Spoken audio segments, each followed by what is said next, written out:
This is Entrepreneurs Get Visible, the podcast for people who want more impact, influence, and income. I'm Anna Parker-Naples, and I'll be sharing with you proven methods from leading entrepreneurs that help you get visible as an authority in your field. Because anything's possible when you get visible.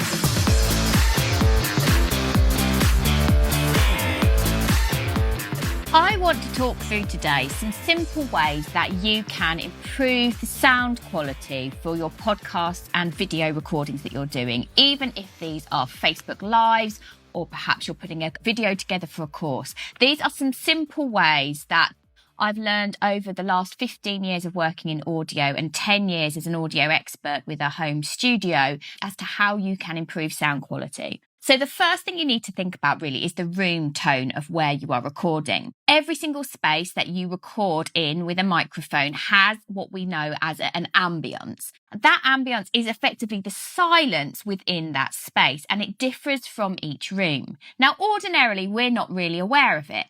But if you go into your bathroom, for example, you know that your voice sounds really different. And you would know that if you recorded an episode or a podcast episode or a video in there, that it would sound very hard, very echoey.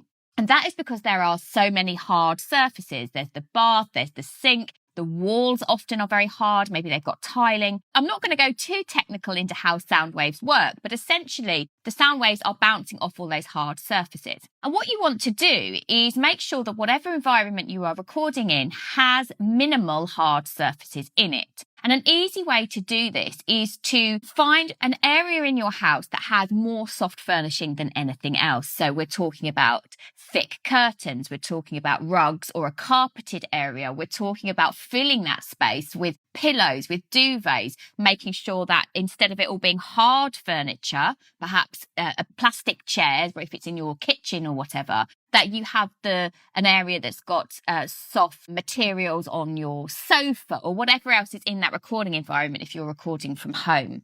Choosing an environment that has a carpeted or a rugged floor instead of a tiled floor or a floor that has laminate or wood flooring is going to get you a better sound quality. A smaller enclosed space is going to improve your sound because there is less space for the sound waves to bounce around.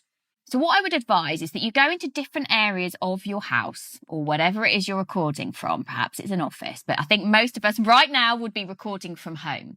Go into those different environments and do a test recording. And what I would do is I would set up your recording equipment and I would press go, press record and leave the space. Come back a minute and a half later and press stop. You then want to get different samples for different rooms and then with headphones, with good quality closed back headphones, go into a different environment that you've not tested and listen back. Now, with those headphones on, you are going to hear all sorts of anomalies in your audio that you wouldn't be aware of ordinarily. And the things you're listening for is what's the quality of that silence within that room? What is the background noise that you can hear? So can you hear rubbish trucks? Can you hear traffic? Can you hear a train in the distance? Can you in that particular room hear a TV in the background, a radio in the background? Were you recording close to a wall, a partition wall that's potentially with your neighbours or with somebody else in your household? Could you pick up on their noise? So there are certain spots in my house that if my neighbours flush their toilet, for example, or have run their tap or their dishwasher, I can hear the plumbing coming through into my room. So you have to be aware of all of that sound and you won't hear it with your naked ear, but with a good quality microphone and good quality headphones, you will. You want to make sure as well that you are recording as far as possible away from windows and away from doors because they, again, are weaker. They are more able to let sound in. On the whole, places in your house that are within the centre of your home rather than at the external walls are going to be better.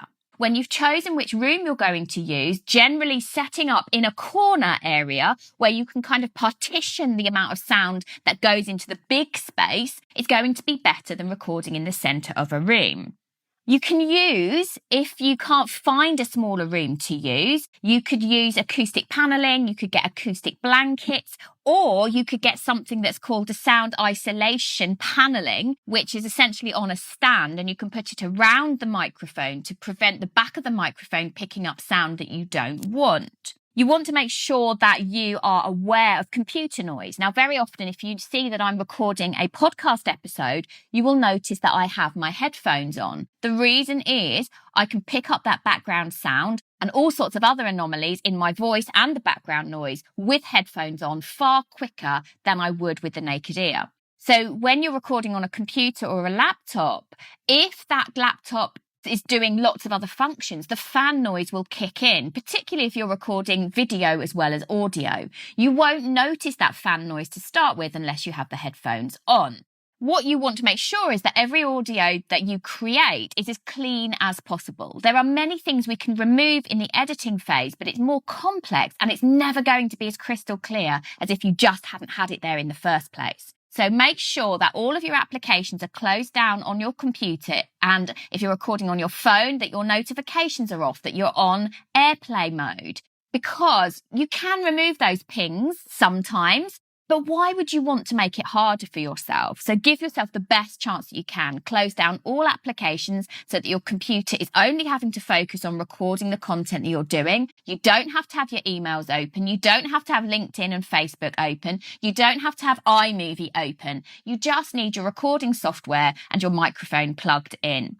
Make sure as well when you're recording that you are letting people around you know that you're recording. This is the reason that traditional studios have those on-air buttons, because you want to make sure that everybody outside of the studio, outside of the area you're recording in, are aware that you have material in progress, because you can hear people in the background and you don't want that. And those things are even more challenging right now whilst we're in lockdown. So how can you make sure that the TVs are off in your house, the radios are off in your house, that everybody is aware for a short period of time that you are recording?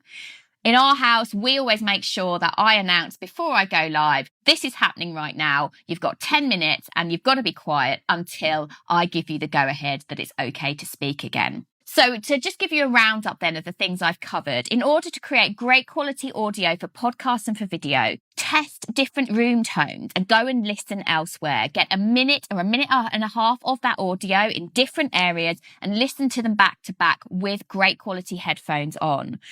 Record in environments that have lots of soft furnishing, that don't have lots of hard desks and tables. If you have a hard desk or big table that you're recording at, put things like towels or blankets down on the soft furnishing so that those sound waves are not going to be hitting hard surfaces. Test out things. If you're not doing video and you're just doing podcast audio, test out the quality of the audio inside a wardrobe, for example, where you've got lots of soft furnishings, you've got materials, you've got clothing to absorb that sound. Record away from windows, record away from shared walls. Be aware of house noise, be aware of background noise, external street noise. Listen out for the plumbing, listen out for toilet flushes, and prepare the people around you for the fact that you are going live for a period of time, because this is going to make your audio quality much better and it's going to make it simpler in the edit and cleaner all round. Now, whilst for podcasts and videos, they don't need to be broadcast quality. They don't need to be Dolby surround sound audio like I've created for various Hollywood movies, but you do need to make sure that it is good enough not to switch people off. As more and more people move over to podcasts, there is so much choice available. You want to make sure that the minute people hear your audio, they are not turned off by your lack of quality. So these are some simple ways to improve the quality of your podcast and online recordings. So let me know how you found that, what you're doing to make sure that you create great quality audio, and check in with me again soon.